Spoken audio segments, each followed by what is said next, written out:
Hello guys, welcome to the Underdog Podcast, the most scuffed but the only podcast about the Taiwanese side of the PCS.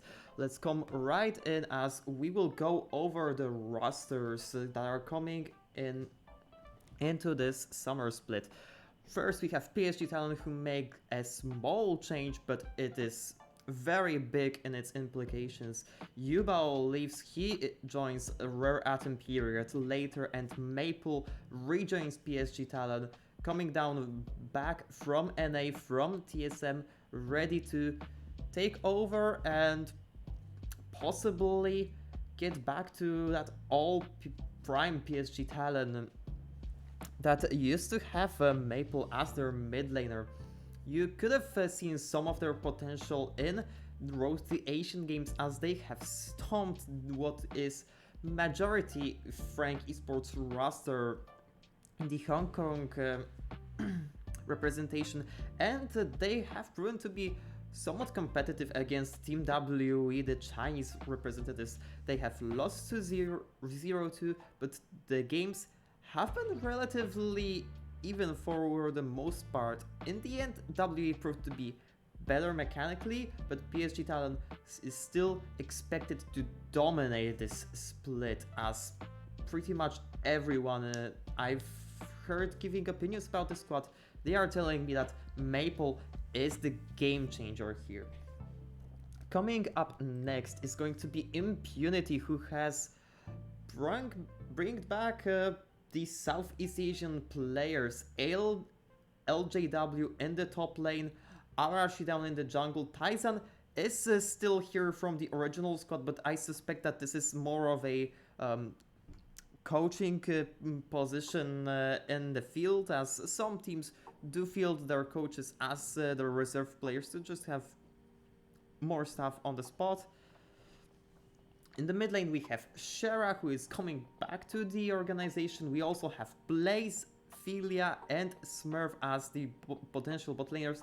Atlan still remains on the squad. We will see whether he will actually start as the part of Impunity. He is their best player if he actually remains on the squad and he remains as a player. He is theoretically in the GCD. We will see whether he starts. He will be definitely a benchmark for this squad. He will definitely improve it very much if he keeps being there, but apart from him, there are just very weak spots coming down there. Impunity with the Singapore squads have never really reached higher than the lower bracket of the PCS, which would now not even secure playoffs for them.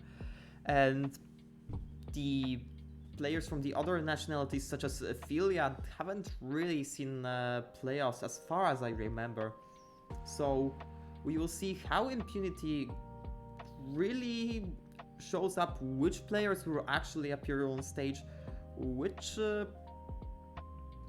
position they will actually end up in, because there are some teams in the lower part of the table that are definitely going to be a nice competition for them.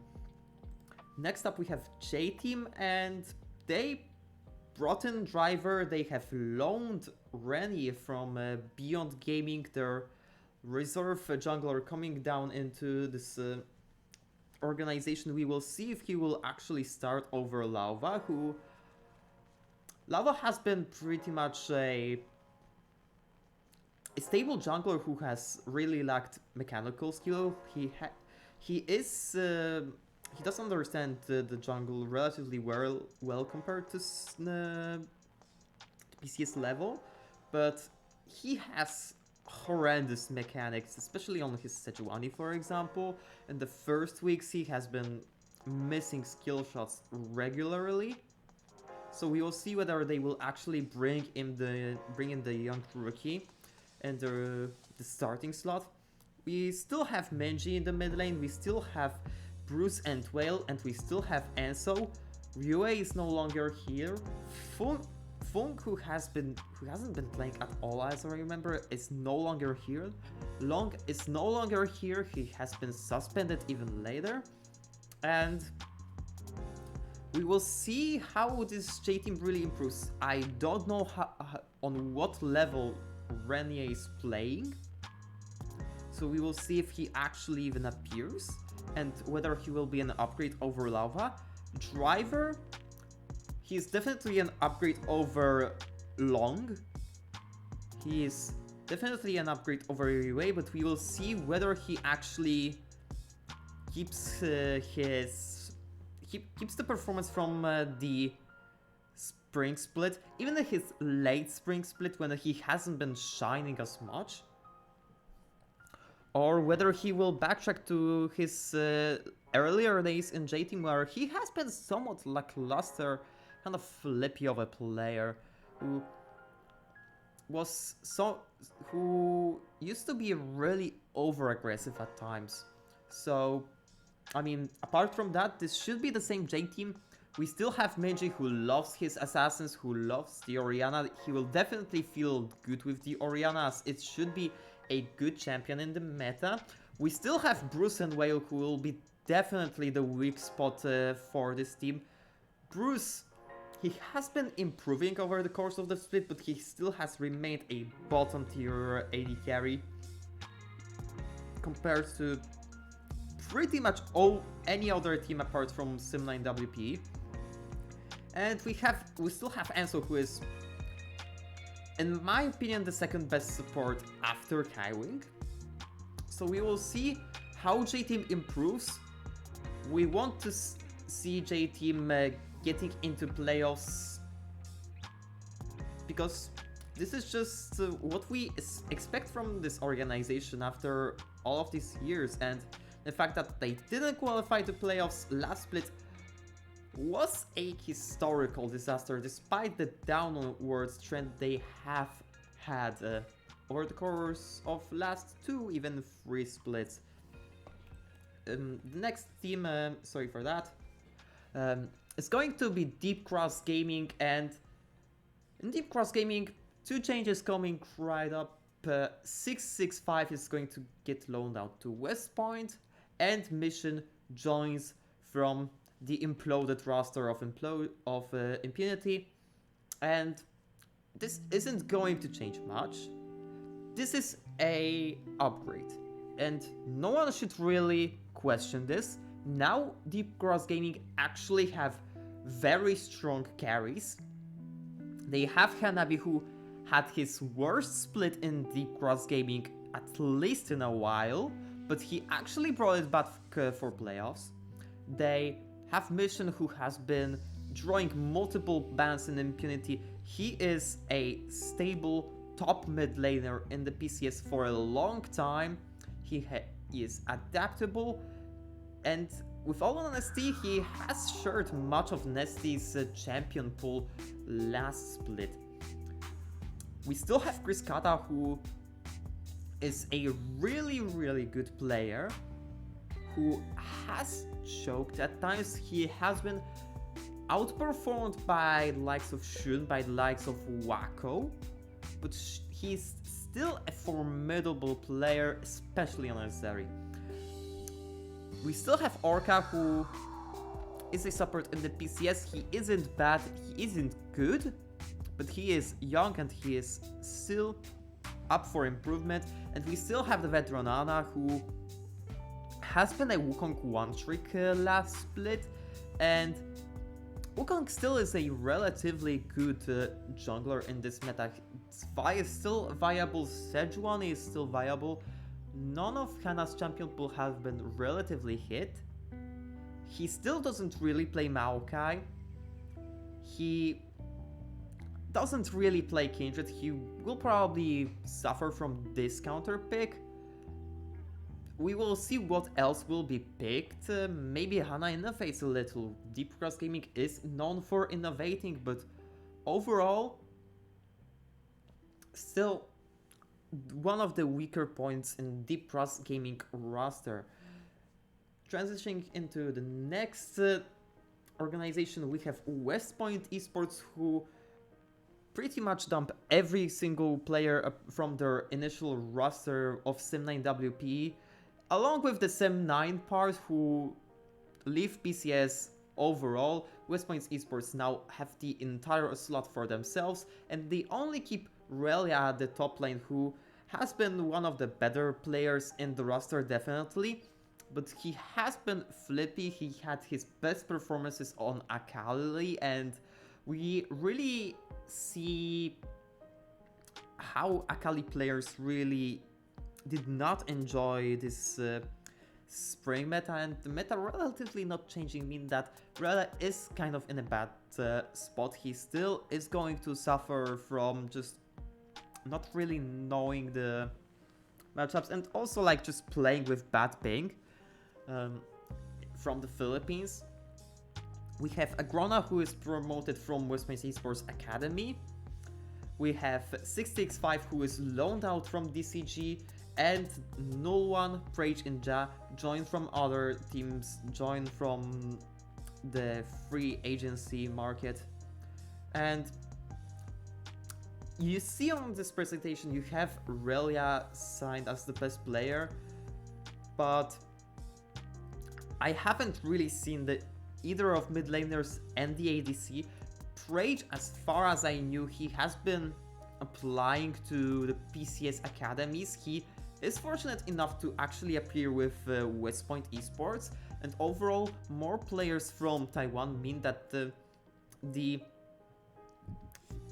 disadvantage of just playing on high ping from Philippines is relatively smaller. We will see if Agrona actually starts over Null One. He shouldn't have problems with visas that we knew from Peace roster from the Oceanic side of the PCS. He has been playing at Peace. He has played, I think Peace played 1 or 2 matches. They played 2 matches and they actually won over either Dire Wolves or Chiefs. I don't really remember that much. So maybe this Peace roster was promising, but overall we haven't really seen him that much, and yeah, I just don't have any experience in seeing him. This roster is definitely just... it's probably going to be somewhat competitive overall. Like, they still have the flip factors in Relia and 665, who, with all honesty, has everything to prove to the haters. He has been known to be really prone to tilting over the course of games and the split. He has been swapped out in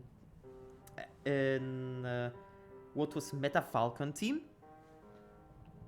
what is now Helpix, and well, he is going to probably stay where he is in Westpoint Esports, and we will see whether he will actually just bite the lip and actually perform on his ceiling side rather than on his flaw. Overall, I really hope that this roster stays competitive. I really hope that they manage to give us some nice games versus the likes of Impunity, versus the likes of Dewish Team, versus the likes of even Helpix. But I do hope that... but I expect them to not get past 6th. I think 6th is a tall order. 7th, it should be their objective. 7th, 8th. 8th, it would be still a good result. But playoffs should be pretty much out of their scope. Next up, we will transition into CTBC Flying Oyster, where Xiaoxi joins from the free agency, coming back from the LPL, and this is the same CTBC Flying Oyster that we knew and we love. We have Rest, we have Gemini, Jimmy and Shun, Stage True, and Xiaoxi. So first off, I do expect Shun to play better with Xiaoxi coming here. He has been underperforming compared to the days where he played with Koala. I think that Stage True has been a downgrade over Koala. But apart from that, this is still a team that marks at top 3. Their objective is still to win the PCS despite how strong PSG Talon looks. Top 2 is a minimum. Losing to Frank Esports is manageable. Anything less, losing to DCG, losing to J Team, losing to BYG is just way below the mark, but still, this is a Worlds slot contender, and rest should still look awesome. Gemini is still, in my opinion, the second best jungler in the league. He has been playing really well since last Worlds, and really the only downsides for this team are still Jimmy and sometimes just begging for his picks at the wrong times, and overall his lack of adaptation to the current meta. And we still don't know how Xiaoxi will perform at the PCS, but we will expect him to be amongst the top 2, top 3, maybe even compete with Poing for the top 1 slot. This is a huge upgrade in the support position, but we will see how Xiaoxi will be actually able to make the impact as we will go to Beyond Gaming, and Beyond Gaming make the big change in getting Betty into the roster. He is set to share the spot with Fang. They are going to compete over the ADC spot, which is, I think, good news, because I think that Fang showed really good promise as someone who is versatile, who is capable of carrying the games versus the weaker teams, but he is also capable of just managing his resources, just taking the L on the weak side AD carries, so that Beyond Gaming can play around Kongyue, can play around the solo lanes more. And with the upgrade of getting carries, I actually didn't pick up that carries is actually joining from West Point. This is actually not shown here. So yeah, welcome to the most scuffed podcast about PCS. And carries joining in should mean that there will be a lot of playmaking potential from the support role. But carries is still a tank player, which may prove to be an issue with an AD carry like Betty, who is going to love these on-hit champions, especially Kog'Maw. Betty is known for his Kog'Maw, and we will see whether carries actually gets to play the enchanters with the Kog'Maw. We will see whether Beyond Gaming actually tries to play around the bot lane, and we will see whether Betty is actually going to start. He's most likely going to start, but I think it's a waste of talent to not let Fang play at least a few games. So we will see on that part. Beyond Gaming, in my opinion, still have the same issues. They haven't been roster who changed much. Likai has been looking better when Kongyue played around his lane. He is actually a good top laner right now. When he gets the resources, he actually knows how to spend these resources. But if he does get the resources, then 11-16 is looking weaker. 11-16, he has been looking flippy. Even on his best champions, his trademark highlight rise has been lackluster in some games, especially in the upset versus Dewish Team. His Jace, he has been looking phenomenally Jace in the earlier parts of the split. In the later parts of the split, though, he has been flippy again. Overall, 11-16 has not been looking good in the latter part of the split, and we do expect him to play better. Otherwise, he is going to be actually the worst player in the squad, which isn't really good looking with the fact that they maybe could have had Ninja in that roster, who has been looking better in what was a terrible JT roster. Apart from that, this is still Beyond Gaming. And who knows, maybe they will still go to make the miracle run in the playoffs. But that remains to be seen as we transition to Frank Esports, who make the small changes. They get Kenny-chan from EDG's bench. They let Kurt go. Maybe this is just about how many reserve players you can get. Maybe he actually does leave. Maybe his contract actually ran out and it isn't renewed. But overall, wait, why is Hall as the best player here? Yeah, that is an... Yeah, anyway. We still have Solo Kill, we still have Pretender, we still have Kaiwing. In the best player, I would... With all honesty, this is really scuffed from my side. I think that the best players would still be Solo Kill, Pretender, Kaiwing. It really just is pick your poison at that part.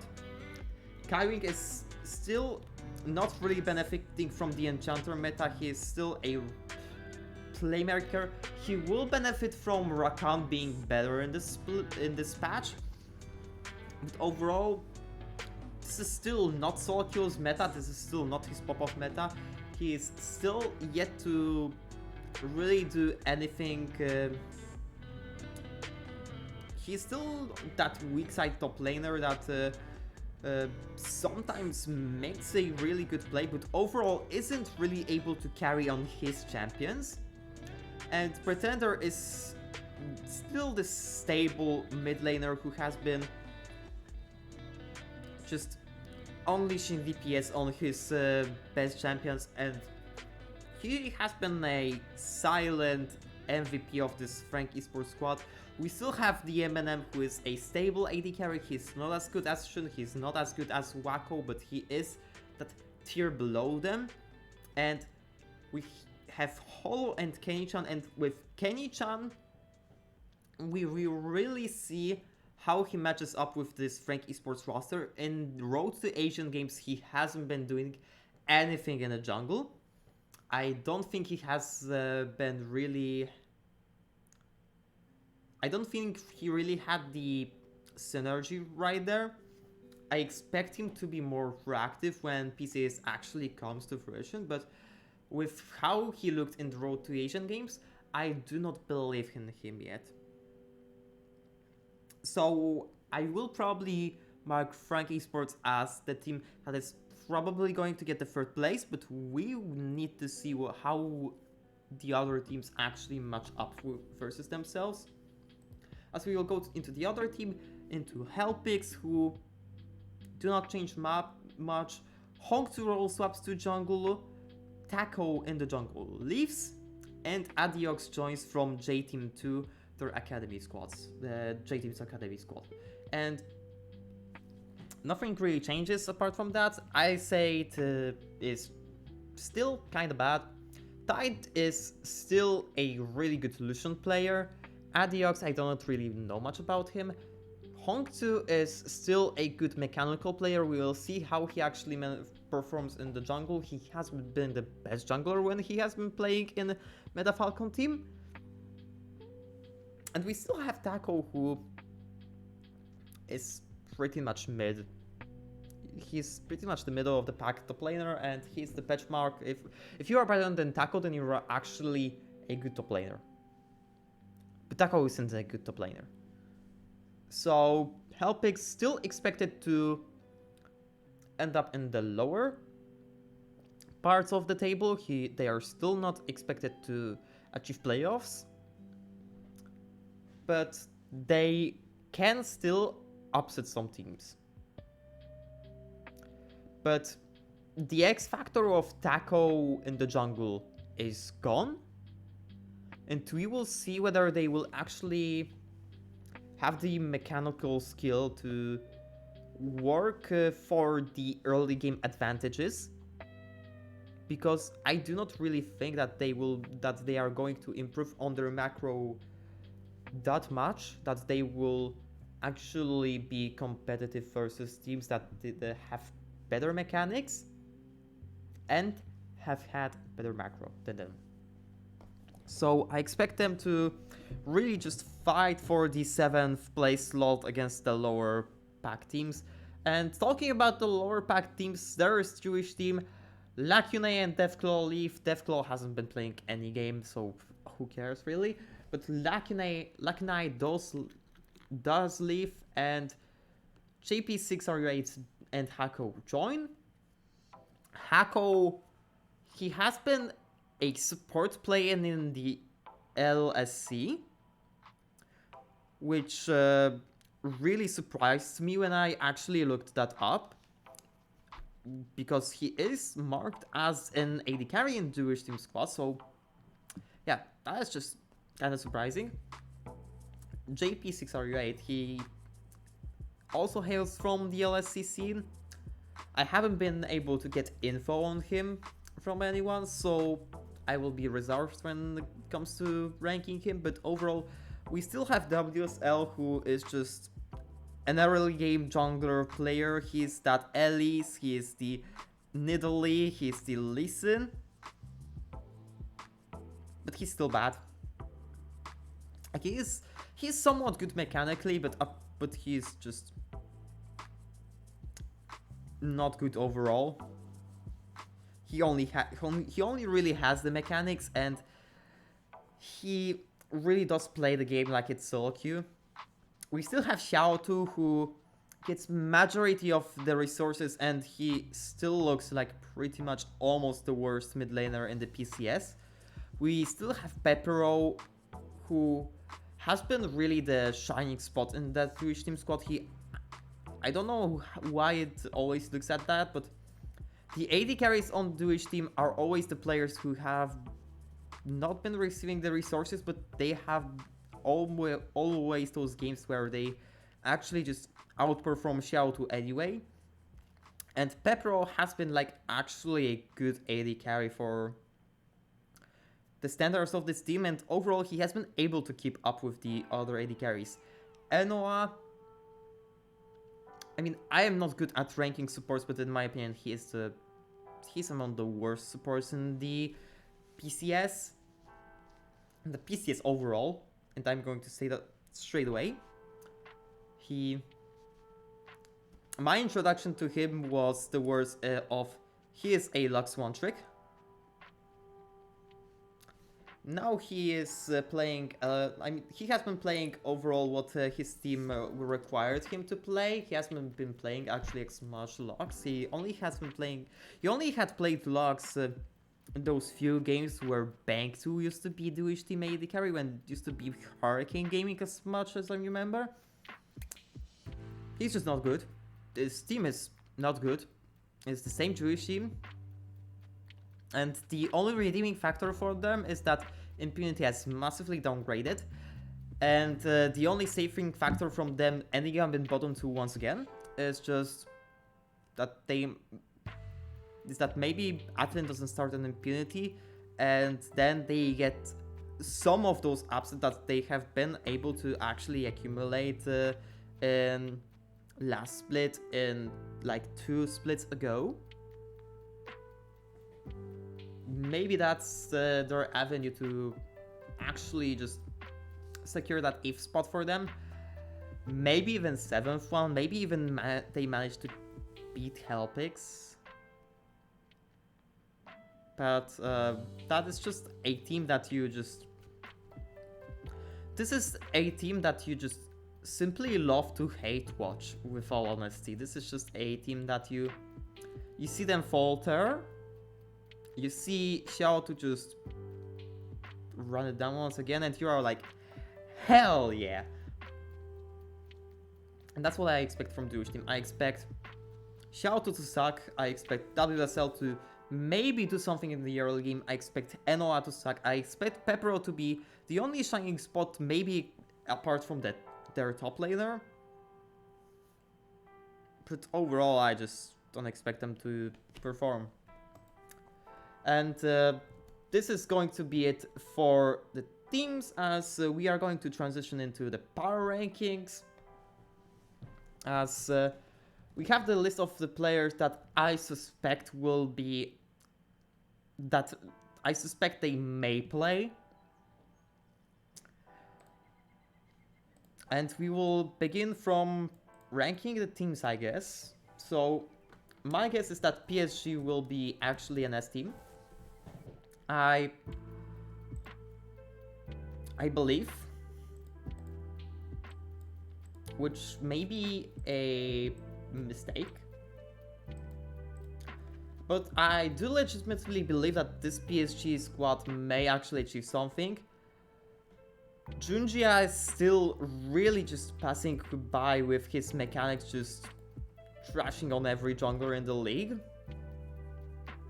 He hasn't proven himself at MSI, but we will see how he will play when he actually achieves his maturity, where he will actually play in his second international tournament, and I hope that he will just be able to play a little bit more coordinated with what is pretty much a majority veteran roster of PSG. Next up, you are going to get CFO, Frank Esports, and Deep Cross Gaming in what I will depict as an S- tier.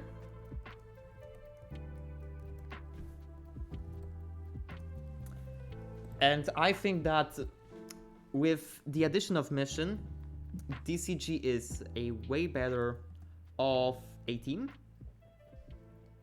And basically, I think that this is enough to make them actually compete for those top 3, top 4, top 2 slots. Apart from that, like, this top 3 doesn't really change from the last split. Frank has won versus CTBC Flying Oyster, but I think that Xiaoxi is a bigger upgrade over Kenny-chan, as far as we have seen from Kenny-chan. Coming in next, we will have the 2 playoff teams, and with honesty, I do expect a major fall off here in terms of gameplay, because both J team, I would actually suspect that Beyond Gaming is an A+ team, and I definitely think that J team is an A team. First off,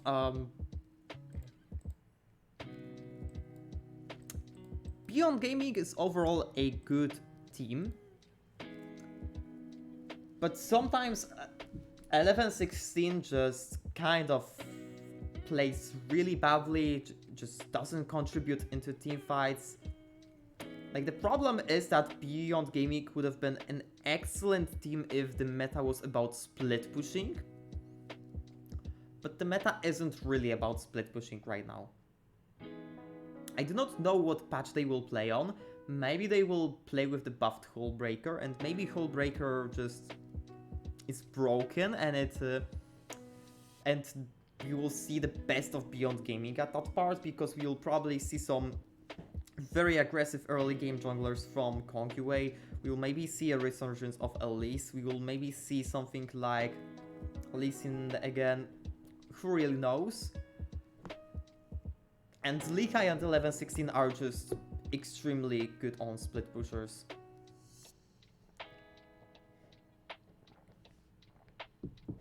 But we need to see that. If the meta keeps being like it is in the major regions, then I don't really expect them to outperform any of those 4 teams. And this may even be overrating them. But I do respect the firepower of these players, so I will keep them at 5th, I will keep them at A+, but I don't think they are up to TCG standards yet. Coming right next at the 7th position, this, I kind of teased it previously, but it's going to be Helpix, and we have a major drop-off here. Helpix is a B tier team, and I don't have, basically, from any of the bottom 4 teams, which in my opinion should be Helpix, Impunity, Dewish Team, West Point. This is what I suspect to be the table at the end of the season. But these three teams are kind of interchangeable. I am a hater of Dewish Team, so I may underrate them a little bit, but they are still Dewish Team. Like, I just cannot believe in them performing above expectations. So I will just mark these teams as I expect them to perform. I mean, do I even rank West Point with that roster that low? I think yes. I think that Cha and Rage and the mid laners aren't really going to be tolerable for me, with all honesty. I think that none of these are proven or good enough for me to really think that this is a team that is deserving B- when it comes to West Point. There are some good players in there. Okay, so next up we will rank the top lane. And at the top we will have Rest. Below him we will have... You will still have Driver, though his later part of the split is still looking pretty suspect. He has been looking worse at those times. Then we will have Solo Kill. He's going to be A+, because he had those games where he wanted to prove himself and he didn't. Another A+ player will be Aja. And then right below him we will have Likai as an A player. But he's only A because he has received resources. I would even say he is an A+.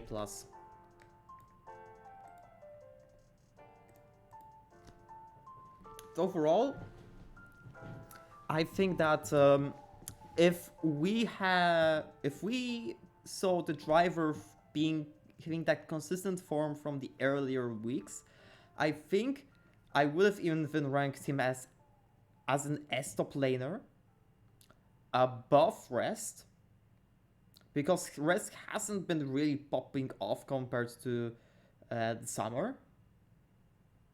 And it kind of showed, as the CFO haven't been really able to make enough of a difference in top lane to actually win the series versus Frank Esports. Also, I'm going to rectify this a little bit. I will have Hanabi over Likai here.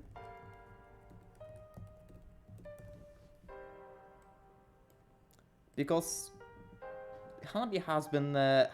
he had some kind of a resurgence back in playoffs, and just cannot really underestimate Hanabi, as he is an inconsistent player that is just...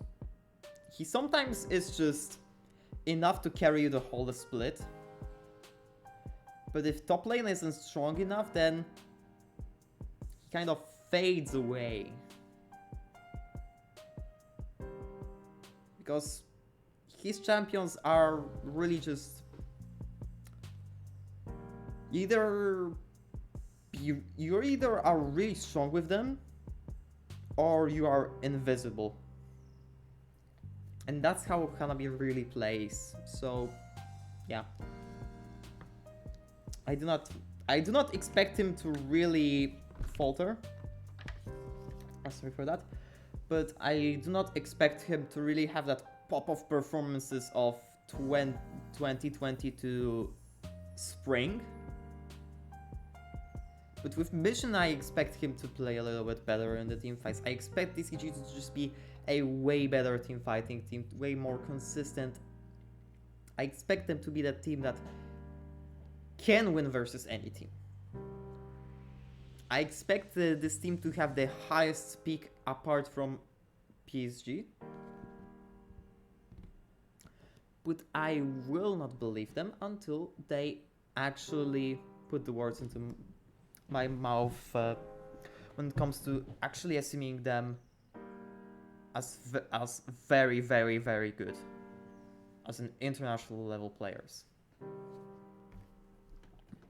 As next up in the top lane, we probably will have Taco. And Taco, I will mark him as A-.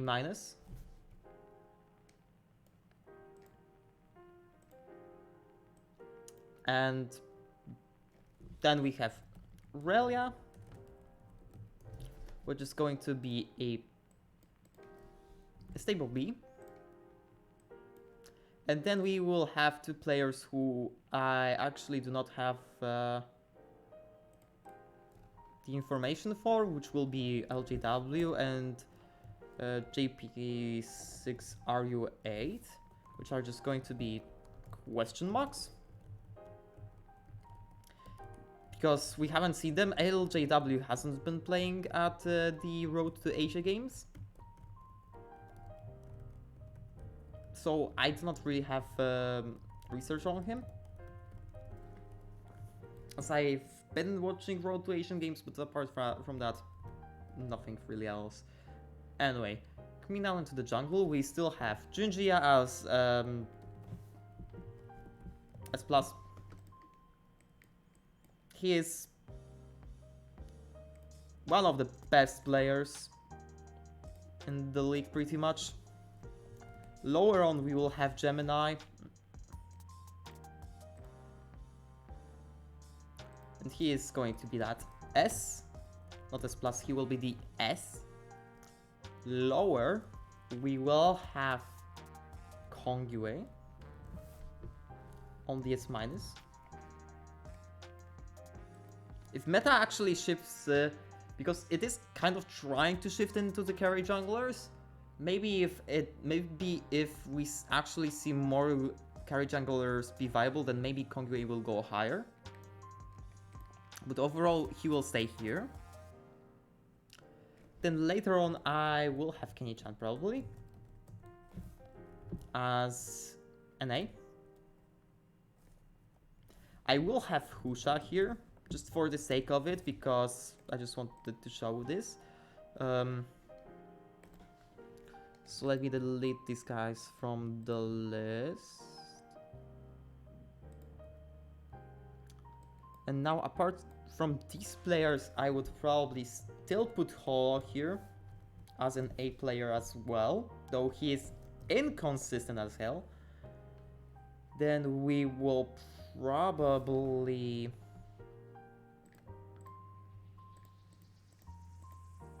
I do not really know Renia, that's my problem. I expect him to be in this spot, but he will be under the question marks. So I'm going to refrain from actually giving him a rank. So I guess that Hana is here. Next. I suspect 665 going being better than Hong 2. And my suspicion will be that Hana is an A-, and that's just completely true. Hana is like, his Wukong is like A+, but apart from that, he is A-. 665, I expect him to play good. That is just a wild take from me. Hong 2 as a jungler should be B-. Then we would have Lauva, who... I mean, I guess Lava is better than Hong 2.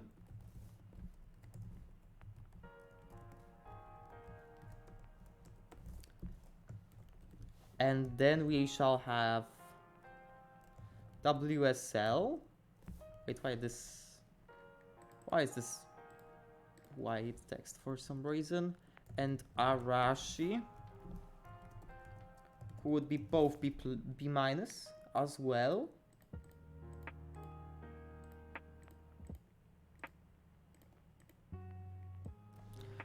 And with coloring, it would look like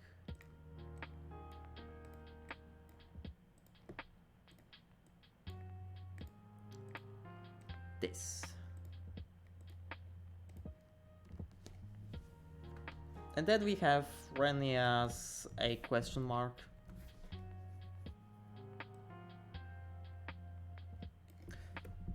I do think that Arashi is a relatively good jungler in terms of Southeast Asian players. I think he will be able to keep up with some of those worse PCS junglers.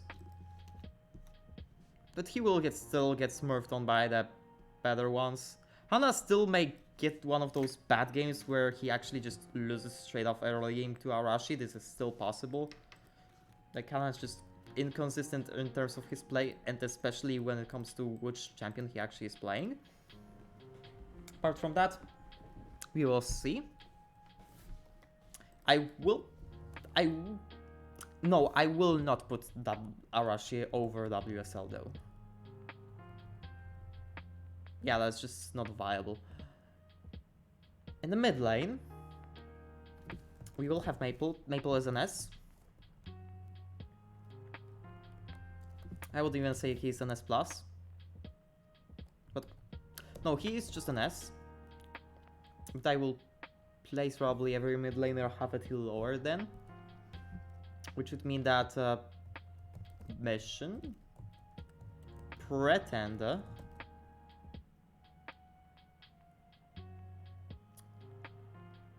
and do I put Jimmy in among these? I do not put Jimmy in among these. I will not put Jimmy in among these players. So these would be the only S- players because Mission and Pretender are consistent, but Jimin and Minji are going to be next mid laners here, are dependent on their champion pools, and they have the same issues, and they will be on the same A+ tier. If Yubao was here, he would be A, next to Nesty, which I'm going to put next as far as I reckon.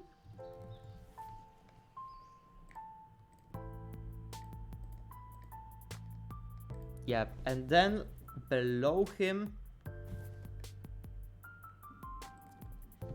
it seems like 11-16 is the player that we put here. And this will be the ratings.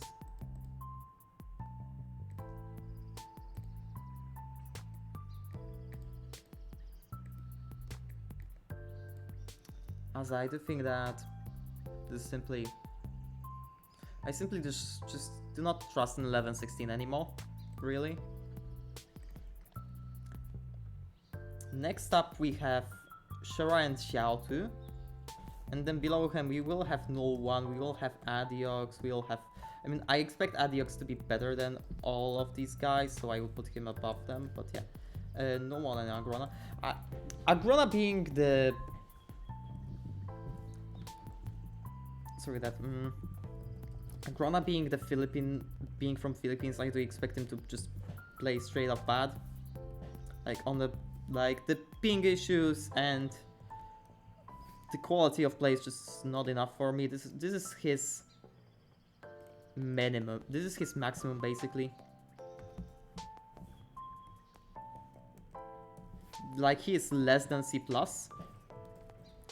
And then I have Null 1 as and Adiox as question marks.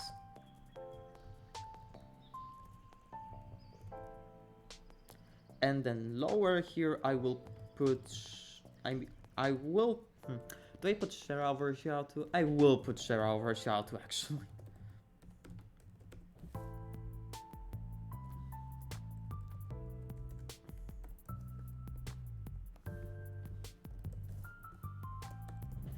Like, Xiaotu is sometimes enough to play good versus those bad teams, but yeah.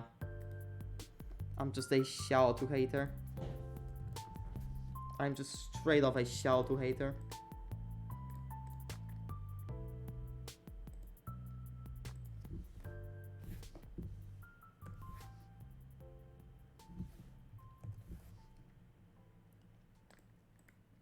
So this would be the mid laner ratings, and now for the most extensive ranking, I will have the ADCs.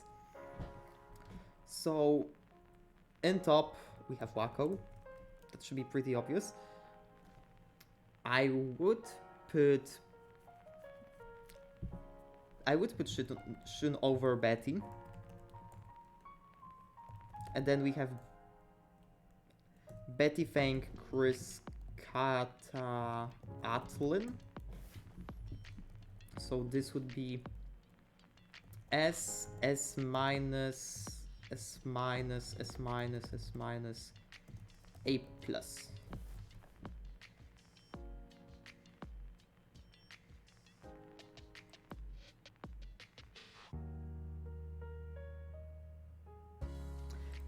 Actually, let's give Chris Kata an A plus. Yep, that's what I would say.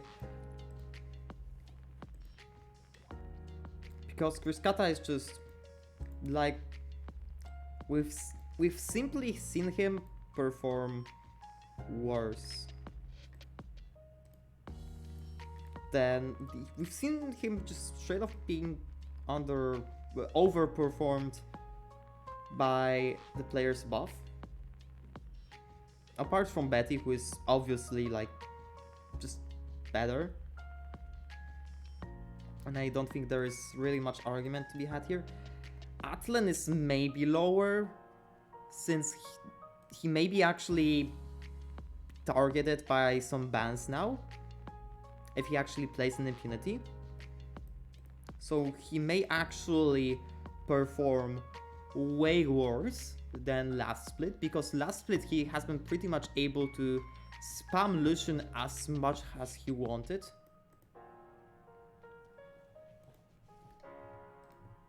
So that is yet to be really confirmed.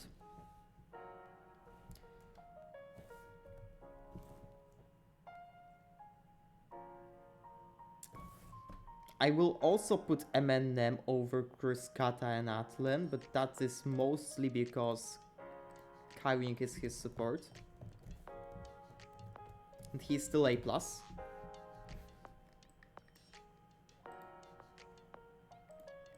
He's extremely stable, but he also does historically just underperform against those better AD carries. So now, what about which AD carries I do not know much? I do not know much about Hako and Prage, so those are the question marks. And then later on, we do definitely have Tide here. Pepero. I will go so much as to say that Pepero has been better than Tide. Then we either have Blaze or Bruce. No, I mean, Whale is still here. We have those three players to rank at this point. These two guys are pretty much like Pepero is A, Tide is A minus. Pepero is like actually standing out so much in Dewish Team, in my opinion.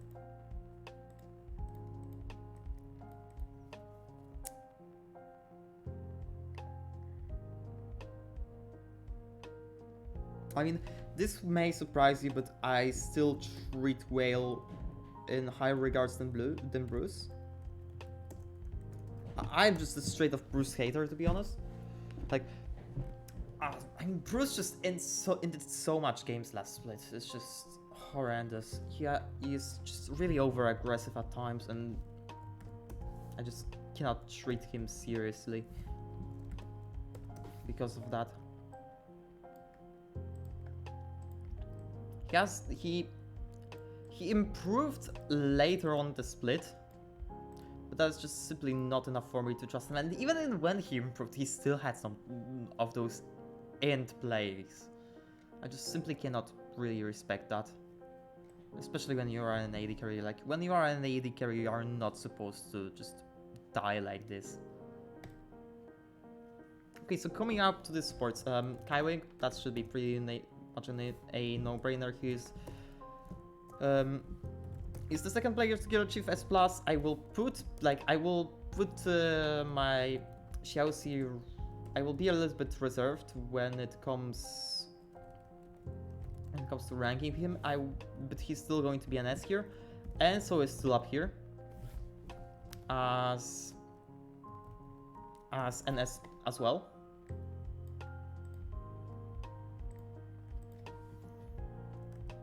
I mean, S- maybe will be because he's simply with a bad AD carry. That's what I would say, I guess. Because I also do not feel good about simply just putting Enso on par with Xiaoxi, I guess. But Enso is a really good support. His Renata is phenomenal. His Amun was really good. But I doubt that people will play Amun support. But when J-Team was actually playing good, like Enso was one of the highlight players in this roster. When J-Team was actually playing good, he was like the strongest point, or at least one of the strongest points in that roster. And it doesn't really seem like he has fallen off that much, even with that kind of a drop-off in the quality of the roster. Next off.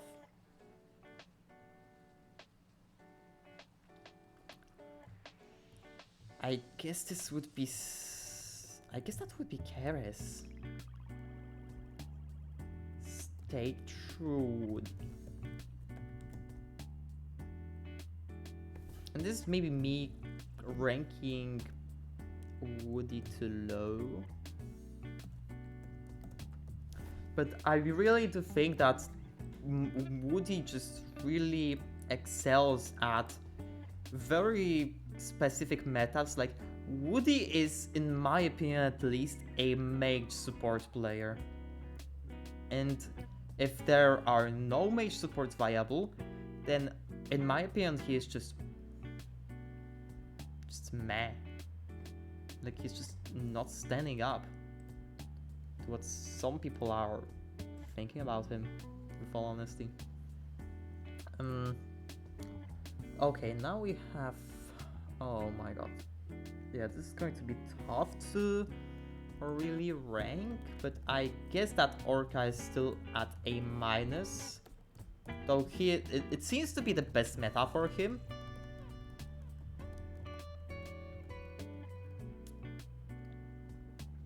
And then what? Maybe I will try ranking from last. We have 1, 2, 3, 4, 5 slots. So the worst will still definitely be Enoa.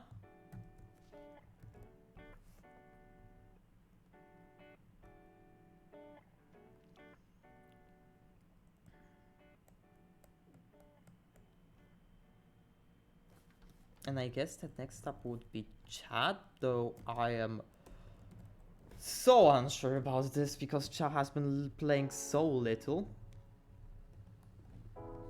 And I also do have bias towards Smurf. I will put Velia and Smurf like on par with themselves at like B+.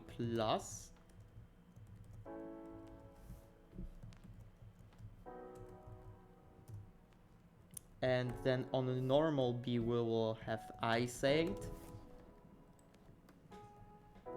And yeah, I guess that will be it towards the power ranking. Let's just overview them in a second after I color out these bits. I messed up the colors again, didn't I? I did. Okay, now it's good. And I'll add the...